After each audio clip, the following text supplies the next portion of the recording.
राधे राधे, जय श्री कृष्णा। मैं सीमा सिंह आप सभी धर्म प्रेमियों को सादर प्रणाम करती हूँ। आज मैं आपको वट सावित्री व्रत की संपूर्ण व्रत कथा सुनाने जा रही हूँ।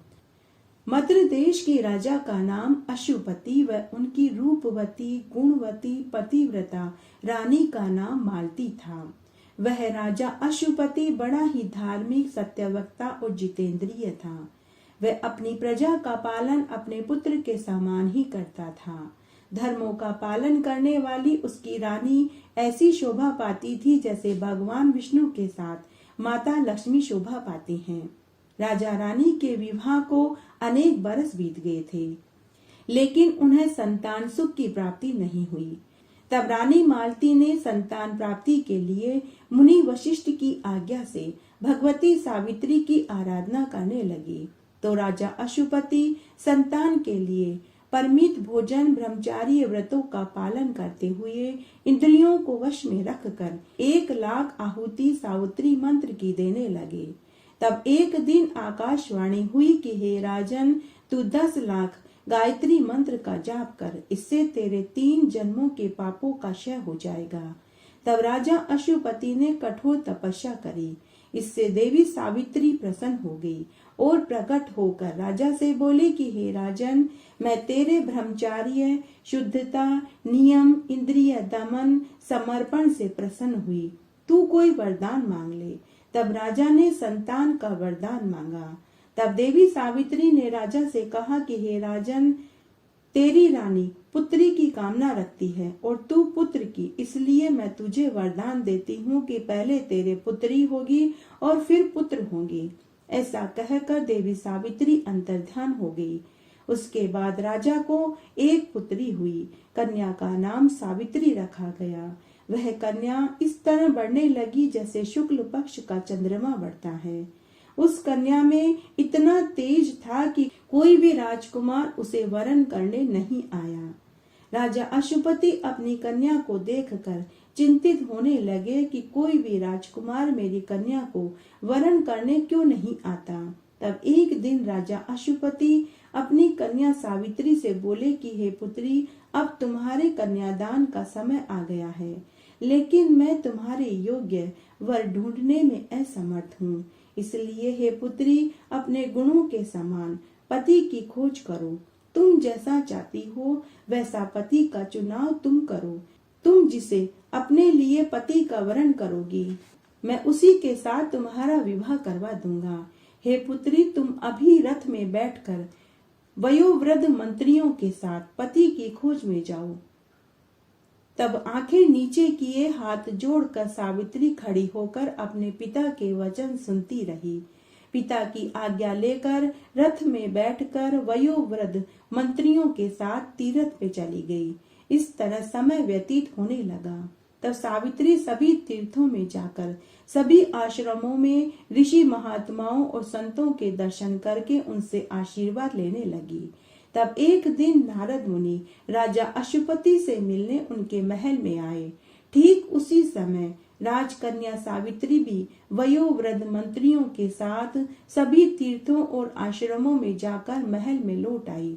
सावित्री ने आकर अपने पिता व देव ऋषि नारद मुनि को प्रणाम किया। तब नारद मुनि राजा से बोले कि हे राजन, तेरी कन्या कहाँ गई थी और अभी कहाँ से आई है?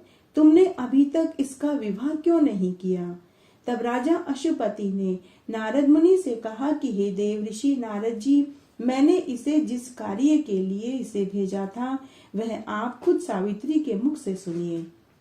तब सावित्री अपने पिता से बोली कि पिताजी, शाल्व देश के राजा धुमत्सेन हैं। वे और उनकी पत्नी देव योग से अंधे हैं।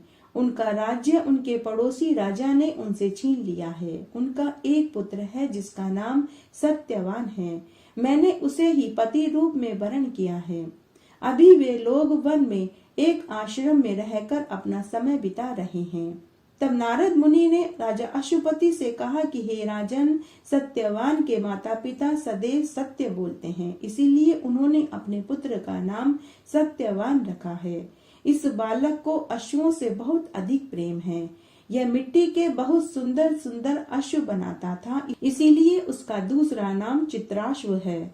नारद मुनि आगे बोले कि हे राजन, वह सत्यवान, बुद्धिमान, शूरवीर और तेजस्वी है। वह बृहस्पति के समान बुद्धिमान, इंद्र के समान शूरवीर, पृथ्वी के समान दयाशील और दान में राजा रंतिदेव के समान है। उशीनर पुत्र शिवी के समान सत्यवादी है। वह बलि धुमसेन ययाति के समान उदार, चंद्रमा के समान प्रियदर्शन और रूप में अश्वनी कुमारों के समान है। लेकिन हे राजन, उस सत्यवान का इन सब गुणों के होते हुए भी एक बहुत बड़ा महान दोष है कि वह अल्प आयु है। यही दोष उसके सभी गुणों को दबा देते हैं। ऐसा सुनते ही राजा अशुपति ने अपनी कन्या सावित्री से कहा कि हे पुत्री, तुमने जिस सत्यवान को पति रूप में वरण किया है वह 1 वर्ष के बाद ही मृत्यु को प्राप्त हो जाएगा। इसलिए हे पुत्री, तुम अभी वापस रथ में बैठकर तीर्थ यात्रा करने मंत्रियों के साथ वापस जाओ। किसी अन्य को पति के रूप में चुनो। तो सावित्री बड़े ही विनम्र भाव से और धैर्य धारण करके अपने पिता से बोली कि हे पिताजी, शास्त्रों में कहा गया है कि राजा लोग एक बार ही बोलते हैं, पंडित लोग भी एक बार ही बोलते हैं, वैसे ही एक कन्या भी अपने जीवन काल में एक बार ही पति को चुनती है। पिताजी, मैं एक क्षत्रिय कन्या हूँ। मैंने एक बार जिसे चुन लिया है मैं उसी से विवाह करूंगी, अन्यथा मैं आजीवन कुंवारी रहूंगी।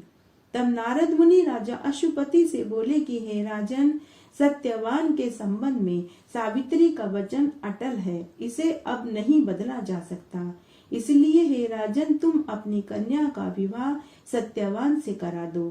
तब नारद मुनि ने सावित्री से कहा कि हे पुत्री, तुम विवाह के बाद वट वृक्ष का पूजन करना, भगवान महादेव और माता पार्वती जी का नियमित पूजन करना, और जब तुम्हारे पति की मृत्यु का समय आए तब तुम 3 दिन तक अखंड व्रत धारण करना। तुम्हें जरूर सौभाग्यवती का आशीर्वाद मिलेगा। उसके बाद नारद मुनि ने सावित्री को वट वृक्ष के पूजन का पूरा विधान बताया और पुनः स्वर्गलोक में चले गए। उसके बाद राजा अशुपति वृद्ध द्विज ऋत्वजों पुरोहितों को बुलाकर एक शुभ तिथि शुभवार के दिन राजा धुमसेन से मिलने वन में उनके आश्रम में पहुँचे। उस समय राजा धुमसेन वन में शाल के वृक्ष के सहारे कुशा के आसन पर बैठे हुए थे। नेत्रहीन राजा को देखकर राजा अशुपति ने उनका आदर सत्कार किया, अपने आने का आशय बताया। राजा अशुपति ने कहा कि हे राजन, मेरी कन्या सावित्री ने आपके पुत्र सत्यवान को पति रूप में वरण किया है, अतः आप उसे अपनी पुत्र वधू के रूप में स्वीकार करके मुझे कृतकृत्य करें। तब राजा धुमसेन राजा अशुपति से बोले कि हे राजन, हम दोनों पति पत्नी अंधे हैं और अभी इस समय हम अपने राज्य से भी च्युत हैं। हम तीनों तपस्वियों की भांति वन में रह रहे हैं और वन के कंद मूल फल खाकर अपना जीवन गुजार रहे हैं। आपकी सुंदर सुशील कोमल कन्या वन में गर्मी सर्दी बरसात के दुख को कैसे सहन कर पाएगी। तब राजा अशुपति ने कहा कि हे महाराज, मेरी कन्या को उन सभी बातों की जानकारी पहले से ही है। उसने उन सब के जानने के बाद ही आपके पुत्र को पति के रूप में वरण किया है। उसके बाद सबकी सहमति से सावित्री और सत्यवान का विधि पूर्वक विवाह हो गया। तब राजा अशुपति ने खूब सारा दान दहेज देकर अपनी बेटी व दामाद को विदा कर दिया। राजा वापस अपने घर आ गए। उसके बाद सावित्री ने ससुराल में आकर राजसी वस्त्र और गहनों को त्याग कर साध्वी वस्त्रों को धारण करके अपने सास ससुर व पति की सेवा करने लगी। राजकुमार सत्यवान भी सावित्री को पति रूप में पाकर बहुत खुश हुआ। इस तरह समय व्यतीत होने लगा। सावित्री हृदय में हमेशा समय की गणना करती रहती थी। जब 1 वर्ष व्यतीत होने में 3 दिन शेष रह गए, तब सावित्री ने अखंड वट व्रत धारण किया और वह वट वृक्ष की पूजा करने लगी। तब उसने निश्चय किया कि चौथे दिन ही अन्न जल ग्रहण करूंगी। जब सावित्री के सास ससुर को अपने पुत्र वधू के अखंड व्रत का पता चला तो उन्होंने अपनी पुत्र वधू से कहा कि हे पुत्री, यह कठिन व्रत तुमने क्यों धारण किया है। पुत्री, 3 दिन का समय बहुत बड़ा होता है। तब सावित्री ने अपने सास ससुर को धैर्य देते हुए कहा कि माँ पिताजी आप चिंतित न होवे, मुझे कुछ नहीं होगा। तब एक दिन की बात है, सत्यवान कुल्हाड़ी लेकर वन में लकड़ी काटने और कंदमूल फल लेने के लिए जाने लगा तो सावित्री ने अपने पति से कहा कि हे स्वामी, आज आप वन में लकड़ी काटने और कंदमूल फल लाने के लिए मत जाइए। अगर आप जाना चाहते हैं तो मैं भी आपके साथ चलूंगी। तब सत्यवान ने कहा कि हे कल्याणी, मैं स्वतंत्र नहीं हूँ, तुम मेरे माता पिता से मेरे साथ वन में चलने की अनुमति ले लो। अगर वे इजाजत दे दें तो तुम मेरे साथ चल सकती हो। पति के ऐसा कहने पर वह सावित्री अपने सास ससुर के पास गई और उनके चरणों में प्रणाम करके बोली कि हे माँ बाबा, मैं अपने पति के साथ वन में जाना चाहती हूँ। अगर आपकी आज्ञा हो तो क्या मैं वन में जा सकती हूँ? सावित्री के ऐसा कहने पर उसके सास ससुर बोले कि हे कल्याणी, तुमने अखंड वट व्रत धारण किया है, अब तुम्हारे व्रत के पारण का समय है। तुम पहले व्रत का पारणा कर लो, उसके बाद वन में चली जाना। तब सावित्री अपने सास ससुर से बोली कि हे माँ बाबा, मैंने चंद्रमा के उदय होने पर व्रत खोलने का नियम लिया है। जब चांद उगेगा तभी मैं व्रत का पारणा करूंगी और जब चांद आएगा तब तक तो मैं वन में से वापस भी आ जाऊंगी। हे माँ बाबा, मुझे पति के साथ वन में जाने में कोई कष्ट नहीं होगा।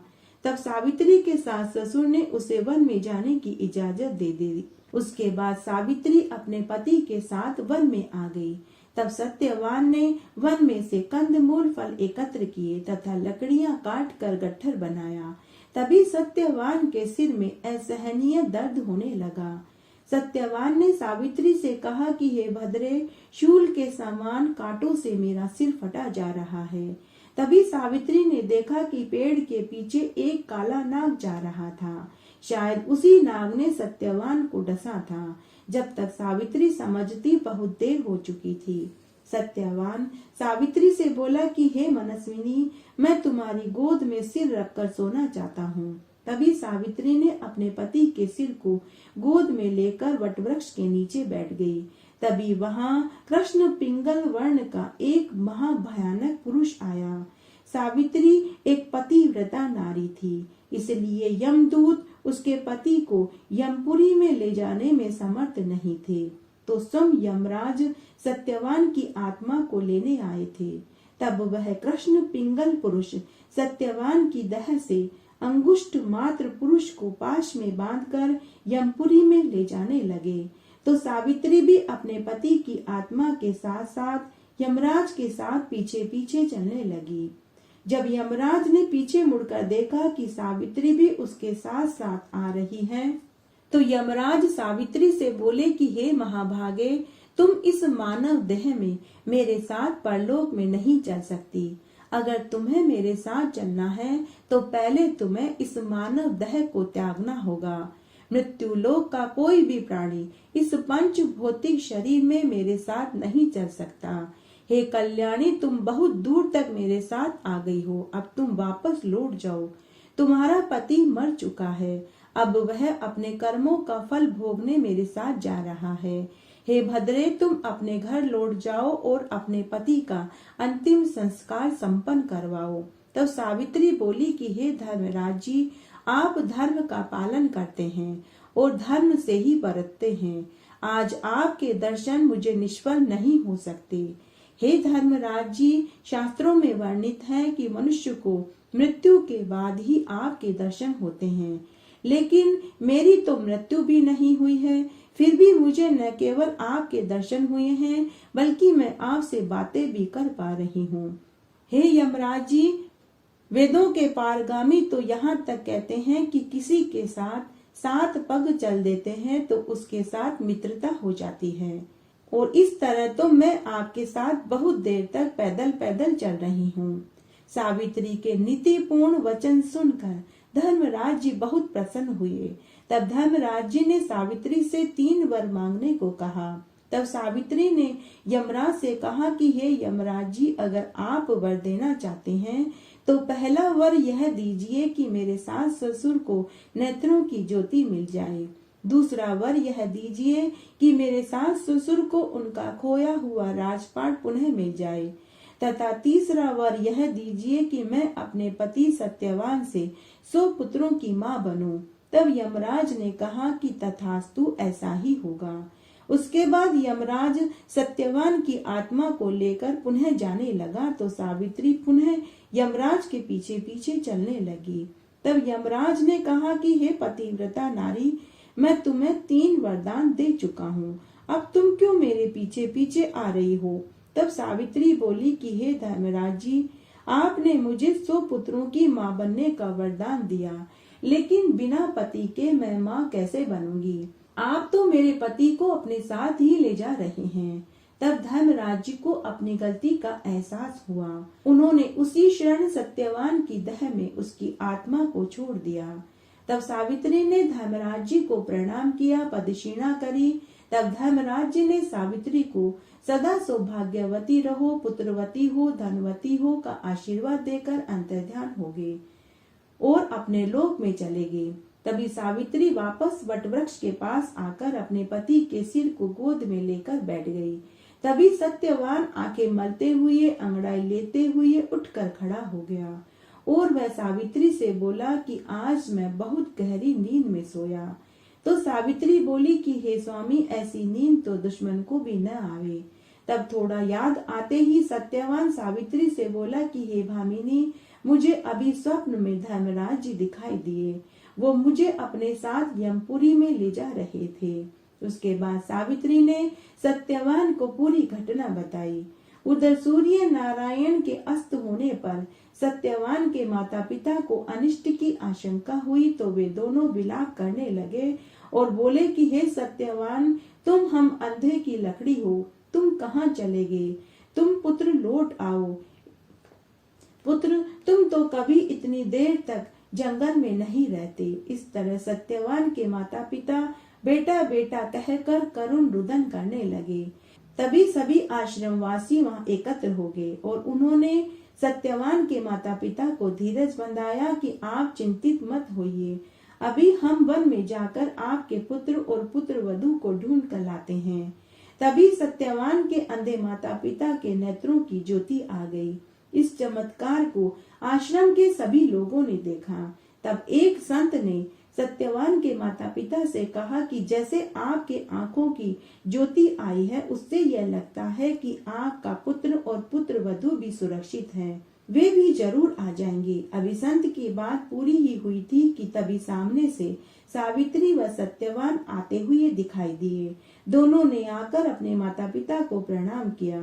तब सभी आश्रम वाले सावित्री से पूछने लगे कि हे वरानने, हे कल्याणी, तुमने ऐसा क्या किया जिससे कि तुम्हारे सास ससुर के नेत्रों की ज्योति आ गई? तब सावित्री ने उनसे कहा कि हे मुनिवर, मैं नेत्र प्राप्ति का कारण तो नहीं जानती, किंतु मेरे पति को नींद आ गई थी तो हमें वन में से आने में देर हो गई। तभी सत्यवान ने सबसे कहा कि यह सावित्री अपने मुख से कुछ नहीं कहेगी, इसके अखंड वट व्रत के तप का ही प्रभाव मुझे दिखाई देता है। अभी सत्यवान का वाक्य पूरा ही हुआ था कि तभी राजा धुमतसेन के पूर्ववासी व मंत्री वहां आए और राजा धुमतसेन से बोले कि हे महाराज, जिस दुष्ट मंत्री ने आपका राज्य हड़प लिया था वह मारा गया। अब आप अपनी रानी, पुत्र और पुत्रवधू के साथ राज्य में चलिए और शासन कीजिए, अपने राज्य का अधिकार पुनः ग्रहण कीजिए। उसके बाद राजा धुमतसेन ने कई वर्ष तक शासन किया तथा सत्यवान और सावित्री को 100 औरस पुत्र हुए। सावित्री के पिता अशुपति को भी 100 पुत्र पैदा हुए। जो कोई भी वट सावित्री व्रत की इस कथा को सुनता है, सुनाता है, उसे अखंड सौभाग्य की प्राप्ति होती है।